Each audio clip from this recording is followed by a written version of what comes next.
ચોમાસાની ઋતુ દરમિયાન વિવિધ પ્રકારના છોડ આડેધડ ઉગી નીકળતા હોય છે. ખાસ કરીને ખાલી જમીનમાં ઘાસની સાથે સાથે અલગ અલગ પ્રકારના છોડ પણ ઉગી નીકળતા હોય છે. આ છોડમાં કંઈક ને કંઈક ઔષધીય ગુણવત્તા આવેલી હોય છે, જે અંગે લોકોને જાણકારી હોતી નથી. આજે આપણે જાણીશું તેવા બે વિવિધ નિંદામણ અંગે જેની અનેક પ્રકારની ઔષધીય ગુણવત્તા આવેલી છે. આ અંગે જાણો નિષ્ણાંત પાસેથી. નમસ્કાર ખેડૂત મિત્રો, મારું નામ રમેશભાઈ ચૌધરી. હું અત્યારે આણંદ કૃષિ યુનિવર્સિટીમાં ઔષધીય અને સુગંધિત વનસ્પતિ સંશોધન કેન્દ્ર ખાતે ખેતી અધિકારી તરીકે ફરજ બજાવું છું. અને આજે આપણે નિંદામણોનો ઔષધીય ઉપયોગ કઈ રીતે કરી શકાય તેના બાબતે ચર્ચા કરીશું. એમાં જે પ્રથમ નિંદામણ છે જેની આજે વાત કરવાની છે એનું નામ પિલુડી છે, જે એક બટાકા અથવા તો રીંગણના કુળની એટલે સોલેનેસી ફેમિલીની નિંદણ છે, જે તમને ચોમાસા દરમિયાન ઉગી નીકળતું જોવા મળે છે. એના પર સફેદ ફૂલ અને નીચે કાળા કલરના નાના નાના પીલું જેવા એના ફળ આવતા હોય છે, એની ઓળખ છે.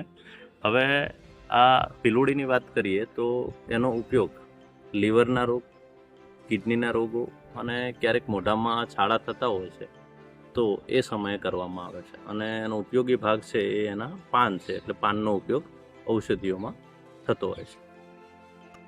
હવે આપણે જાણીશું બીજા નિંદામણ અંગે, જે કાસુંદ્રો તરીકે ઓળખવામાં આવે છે. આ નિંદામણ પણ મોટા ભાગે ચોમાસાની ઋતુમાં આડેધડ ઉગી નીકળતું હોય છે.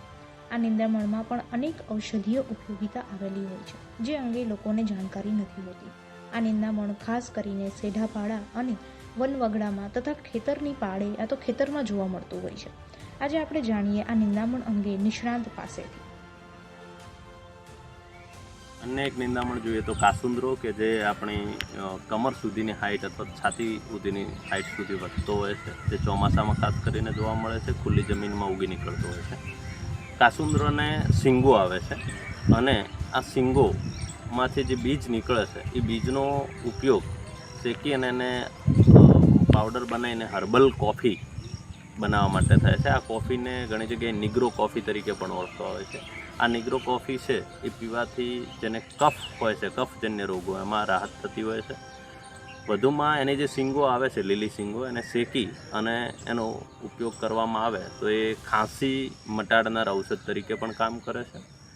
અન્ય એક રીતે જોવા જઈએ તો એના પાન જે છે એને તમે જ્યારે દાદર થાય એ ટાઈપના ગુમડા થતા હોય ત્યારે એના પાનનો રસ એના ઉપર લેપ કરવાથી અથવા ચોપડવાથી એ દાદર વગેરેમાં પણ રાહત આપતો હોય છે.